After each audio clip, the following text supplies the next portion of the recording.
जय जय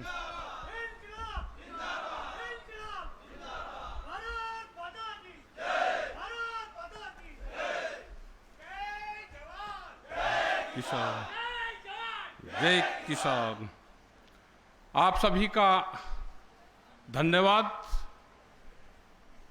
जिस जमीन पर आए उस जमीन का जयकारा लगा लो। जिस जमीन पे आंदोलन है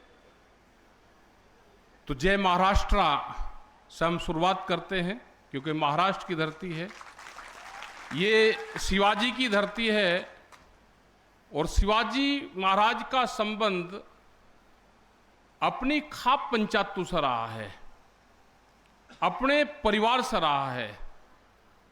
जो कुश्ती महाराष्ट्र में लगते हैं वही कुश्ती हरियाणा और उत्तर प्रदेश में लड़ते हैं। तो इतनी दूर कुश्ती का संबंध कैसे हुआ?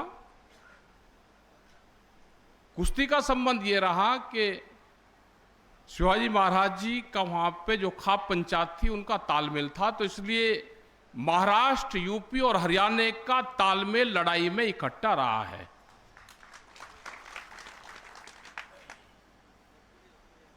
यहां पे इस धरती पे जिस जमीन पर हम बैठे हैं, ये जमीन भी महाराज जी की है, चौगड़े महाराज जी की, जिन्होंने बहुत से सामाजिक काम किए। उन्होंने किसानी की भी बात करी, उन्होंने गांव सुधार की भी बात करी, उन्होंने बहुत से आंदोलन और बहुत सी बात की कि जिससे गांव का उद्धार हो। तो ये तो वो धरती है जिस जमीन पे विधायक जी बच्चों कुड़े जी बैठे हुए हैं।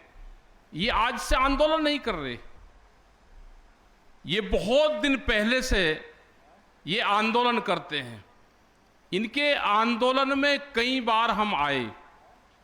ये विधायक रहे तो हाउस के अंदर आंदोलन, बाहर रहे तो किसानों के, मजदूरों के लिए आंदोलन, दिव्यांगों के लिए आंदोलन, जो सेहतकारी है उसके लिए आंदोलन। तो जो आंदोलनकारी लोग होंगे वो आंदोलन करते रहेंगे। अभी इन हालात में जिस तरह की सरकार आज है, जिस तरह की मौजूदा सरकार है, जो आंदोलनकारियों को, पॉलिटिकल पार्टियों को जिस तरह से कुचलने का काम कर रही, जिस तरह से आपस में लड़ाने का काम कर रही, धार्मिक दुर्भावनाएं लोगों में भरने का काम कर रही, उस शासन में उसके खिलाफ आंदोलन करने वाला आदमी, जिसके रगों में आंदोलन का खून है, तो वो आंदोलन करता रहेगा। जिस तरह की ये सरकार है, इसने यहां पर जो एक मौजूदा बड़ी पार्टी थी जिनका एक वर्चस्व यहां पर था, उनके दो टुकड़े किए। आप बिहार में चले जाओ तो बिहार में जो परिवार आंदोलन करते थे उनको पाड़ तोड़ करने का काम करा। आप उत्तर प्रदेश में चले जाओ तो वहां पे पार्टियों में तोड़फोड़ करने की काम करी। हरियाणा में चले जाओ तो वहां पे जाट वर्सेस करने का काम करा। आप गुजरात में चले जाओ तो वहां पे पटेल वर्सेस करने का काम करा। तो ये समाज जो आंदोलनकारी समाज है, जो खेतीहर समाज है, जो गांव में रहने वाले लोग हैं, वे इकट्ठे ना हो तो उनको बांटने का काम करती हैं और खुद नारा लगाती हैं कि बटोगे तो कटोगे, और समाज को बांटने का काम करती है।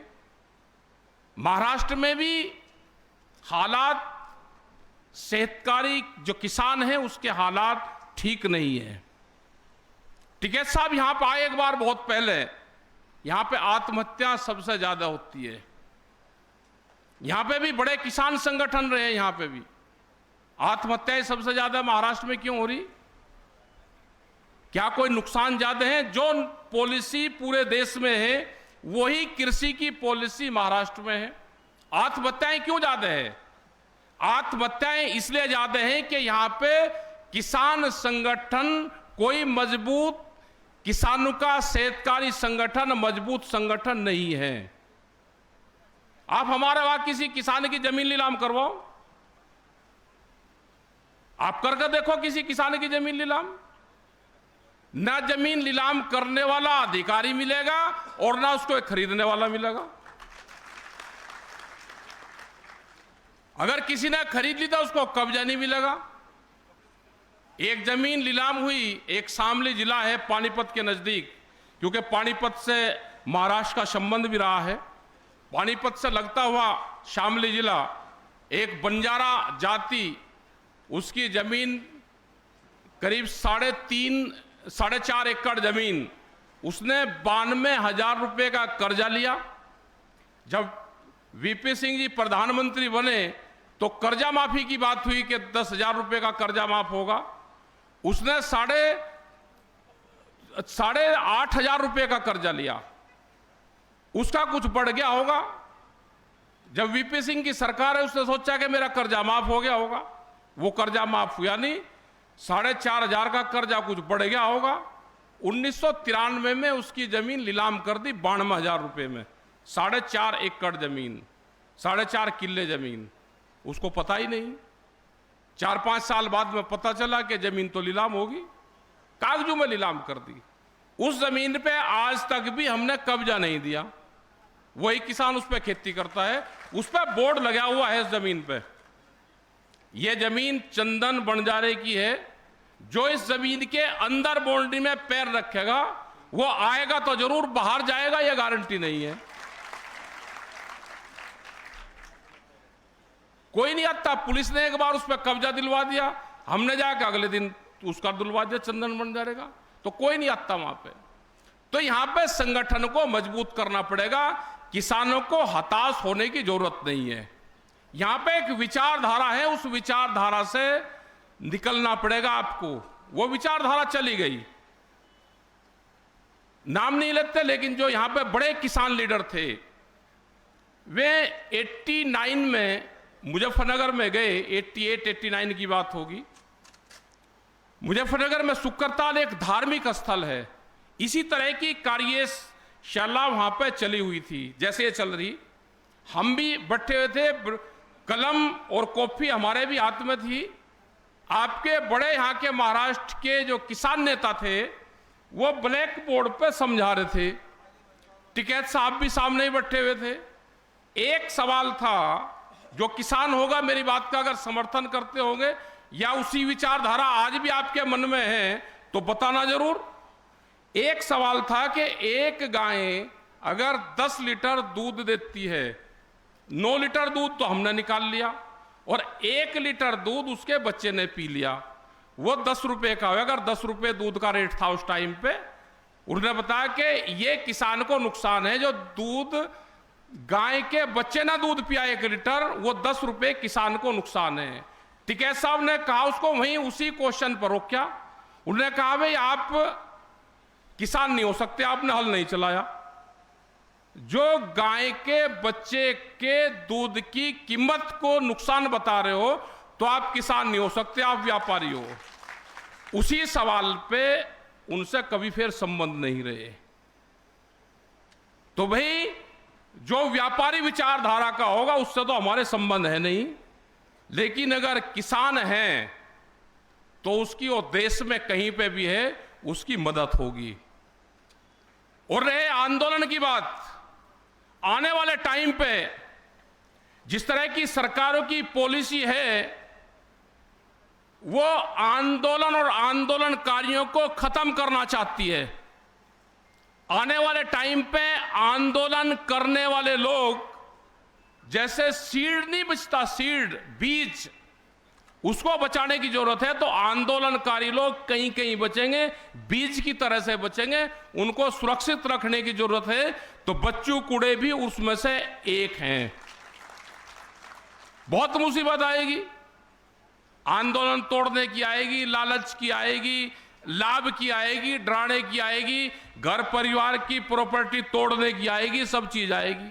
अगर उस सिस्टम से उभर गए तो भाई बीज तो नष्ट नहीं होना चाहिए, बीज को बचाने की हमको सबको जरूरत है। तो आंदोलनकारी कहीं कहीं बचेंगे और फिर निर्माण होगा। क्योंकि आज की जो हालात है पूरे देश में, आज है पूंजीवाद को बढ़ावा दिया जा रहा है। हम तो झेल रहे हैं बहुत, वहां पे उनका मुकाबला भी कर रहे हैं। पूंजीवाद क्या है कि यहां पे जो आप ट्रैक्टर ले रहे हो, कितने किसानों के पास में ट्रैक्टर है, जरा हाथ उठा देना। 10 साल में क्या कोई ट्रैक्टर बदल सकता है?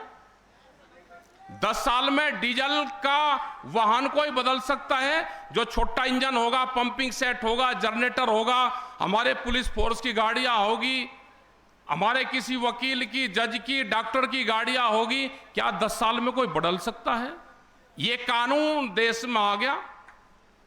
एनसीआर क्षेत्र में 10 साल और आपके यहां पे 15 साल में आपको डीजल वाहन को बदलना पड़ेगा, नहीं तो ऑटोमेटिकली उसका रजिस्ट्रेशन कैंसिल हो जाएगा। क्या ये कानून ठीक है? बड़े पूंजीपतियों को देश में हावी करा जा रहा है। तो ये लड़ाई हमारी उनसे है। एनजीटी के नाम पे कानून बना दिए कि आज 1 नवंबर 2025 से, नवंबर के अभी 4-5 महीने रह रहे, 2020 के बाद की कोई भी गाड़ी दिल्ली में डीजल की प्रवेश नहीं करेगी। क्या दिल्ली में 5 साल का गाड़ी का कोई वो होगा ही नहीं? 2020 से पहले कोई गाड़ी दिल्ली में जा नहीं सकती। क्या यह कानून ठीक है? तो इस कानून के खिलाफ लड़ाई है। आप तो दिल्ली से दूर हो, लेकिन हमने उस दिल्ली का इलाज करा, उस सरकार का इलाज करा और नाक में नतेल घाल के रखी 13 महीने तक। वो अकेले हमने नहीं किया, देश के किसानों की विचारधारा ने किया। एक देश की राजधानी को 13 महीने तक घेर कर रखा, घेर के उसमें नाक में नतेल घाल के रखा जैसे बैल के रखते हैं। और आज भी बड़ी लड़ाई लड़ रही है, लेकिन सरकार अपना काम कर रही। सरकार किसान संगठनों को तोड़ रही, अपने सरकारी किसान संगठन बना रही, जातिगत किसान संगठन बना रही है, फसलों के अलग अलग संगठन बना रही है। वो तोड़फोड़ करने में सरकार भी लग रही। जैसे पॉलिटिकल पार्टी को तोड़ती है, ऐसे ही किसान संगठनों को भी तोड़ने में लगी हुई है। लेकिन जो हमारी विचारधारा के लोग होंगे, जो किसान, गांव, गरीब, आदिवासी की विचारधारा के लोग होंगे, वे लोग मूवमेंट के लोग हैं, मूवमेंट में रहेंगे। आने वाले टाइम पे जो क्रांति देश में होगी, वो वैचारिक क्रांति होगी। विचार से उत्पन्न क्रांति देश में क्रांति ला सकती है। हिंसक प्रदर्शनों से दूर रहना पड़ेगा। धरने प्रदर्शन जिस तरह से ये करने पड़ेंगे, क्योंकि धरने का मतलब क्या है कि जिसके बाहर बैठ गए। अगर मेहमान और दामाद भी हमारे घर पे आके और वो रोटी ना खाए और घर के बाहर बैठ जाएं, दरवाजे के बाहर बैठ जाए, टेंट लगा ले वैसा ही, तो वो इलाज कर देगा। तो धरना जिसके बाहर बैठ गया, ये कह दे जी बस रोटी तो खानी नहीं, आपके बाहर ही बैठा, तो घर का दामाद है, अगर तीसरे दिन मिलाई लेकर हलवा खाकर ना जाए और वो कहते जी मैं तो 8 दिन और यहीं रहूंगा, तो भाई धरना ये गांधीवादी विचारधारा है। जैसे यहां पे दिया है, इन्होंने जो धरना दे रहे हैं, इनका सपोर्ट करना चाहिए हमको।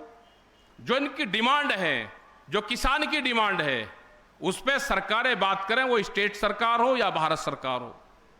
मनरेगा से हमारे खेत को जोड़ दिया जाए। हम अपने खेत में ही काम करते हैं, हमको उसी से जोड़ दो। अपने ही खेत में काम करने की हमको मजदूरी मिल जाए तो कुछ लाभ किसान को हो जाएगा। एमएसपी गारंटी कानून हमने कौन सा पाप कर दिया भाई? एमएसपी गारंटी कानून जो भारत सरकार की एमएसपी है, उसके नीचे पे फसलों की खरीद ना करे कोई भी व्यापारी। ये हमारी डिमांड है, ये पूरे देश में डिमांड रहनी चाहिए कि एमएसपी से नीचे पे कोई भी व्यापारी खरीद ना करें। उस पर कानून बन जाए, जिसको लेना एमएसपी पर ले लो, उसमें क्या दिक्कत है? क्योंकि ये सरकार पूंजीपतियों की सरकार है, बड़े उद्योगपतियों की सरकार है, उनको लाभ पहुंचाने के लिए काम करती है। ये उन्हीं की सरकार है, इनसे किसान से, गांव से, गरीब से कोई संबंध नहीं है। ये तो संदूर वीर है, इनको सामाजिक ज्ञान ही नहीं। संदूर कब बांटना है, किसको बांटना है, इनको कोई ज्ञान नहीं। ये तो संदूर वीर हैं। ये बात उसी तरह की करेंगे। न इनका किसानी से संबंध है, न इनका गांव से है, न आदिवासियों से है। आपके बराबर में छत्तीसगढ़ है, हसदेव के जंगल है, जो हजारों साल पुराने जंगल है, वे जंगल काट दिए अडानी को और उनको उसकी माइनिंग दे दी। आपके यहां पे भी जंगल काटे जा रहे हैं। जो आदिवासी जंगलों की पूजा करते हो, जो आदिवासी हरिदेव की पूजा करते हो, हरिदेव बोलते हैं वे जंगलों को, उन जंगलों को उजाड़ा जा रहा है। यहां पर सड़कें निकल रही है तो मुआवजा नहीं, उसका मुआवजा जो डीसी रेट है, जो डीएम का रेट है, वो रेट नहीं बढ़ा। 2013 के बाद में रेट रिवाइज नहीं हुए। रेट रिवाइज नहीं होंगे तो सरकार अगर जमीन लेगी तो सस्ते दाम पे आपकी जमीन की खरीद करेगी। रेट रिवाइज हो जाए, जैसे बच्चू जी ने कहा कि रेट अगर रिवाइज हो जाएंगे तो जैसे सैलरी बढ़ रही है ऐसे ही मजदूरी भी बढ़ेगी, ऐसे ही जमीन के रेट भी बढ़े, डीसी रेट भी बढ़े। अगर जमीन अधिग्रहण होगी तो डीसी रेट का 4 गुना उस किसान को मिलेगा। लेकिन रेट रिवाइज नहीं है पूरे देश में, क्योंकि इनको तो जमीन लूटनी है। बहुत स्पीड से जमीन किसान बेच रहा है। सरकार की पॉलिसी है कि देश का किसान मजदूर गरीब हो। जो पॉलिसी सरकार की है वो समझ लेना आप। देश में हम फसलें बेचते हैं, हम मंडी में आंदोलन करते हैं, दिन में आंदोलन करेंगे, फसलें बेचेंगे। हमारी दिन के उजाले में फसलें नहीं बिकती। ध्यान से सुन लेना, दिन के उजाले में हम आंदोलन करते हैं, फसलों का भाव नहीं मिलता। हमारी जमीन रात के अंधेरे में बिकती है। आप जमीन बताओगे बेचनी है, आपकी जमीन रात को बिकेगी। रात को पटवारी तहसीलदार जो रजिस्ट्रार होता है आपके घर पर आ जाएगा, बैनामा वहीं कर देगा। जो भी व्यापारी है उसने हाईवे की सब जमीन खरीद ली है। जमीन एग्रीकल्चर में खरीदेगा, उसके बराबर में दीवार खड़ी करेगा, दोनों रास्ते बंद करेगा और पीछे की जमीन सस्ती खरीदेगा। ये उनका प्लान बना हुआ है। तो बराए मेहरबानी करके जमीन ना बेचो। जो किसान जमीन बेचेगा वो बर्बाद होगा। और वो कभी कोई व्यापार कर लेना, जिस जमीन को आप बेच दोगे उस जमीन को आप कभी खरीद नहीं सकते। तो यह अभियान चलाओ, जमीन नहीं बेचनी, खर्चे कम करने हैं अपने। आमदनी जब बढ़ेगी जब आप खर्चे कम करोगे। आप गुटखा खाते हो, शराब पीते हो, शादियों में बहुत महंगा खर्चे करते हो, मृतक भोज के यहां पे भी प्रोग्राम चलते होंगे। तो इनको कम करना पड़ेगा। खर्चे कम करके ही आमदनी बढ़ सकती है। यह सामाजिक इशू में आएगा तो इन सब उस पर भी आपको काम करना चाहिए। अपने आंदोलन को मजबूत करना चाहिए।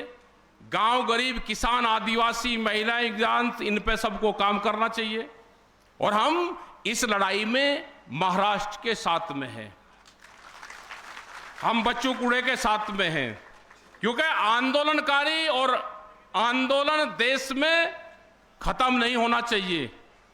जहां पे भी आंदोलनकारी आंदोलन करेगा हम उसके साथ में खड़े हुए हैं। देश का किसान उनके साथ में खड़ा हुआ है।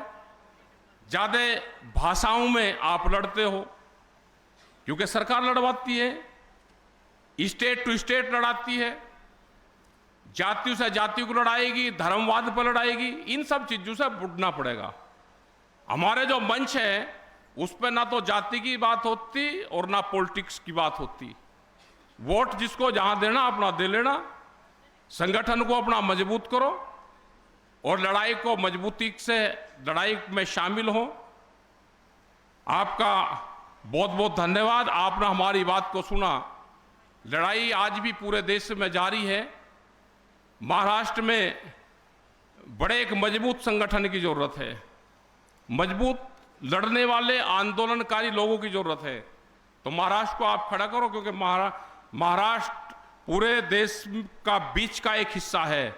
तो ये मजबूत होना जरूरी है। साउथ में ठीक आपके संगठन है, नॉर्थ में ठीक है, ईस्ट में सब जगह है।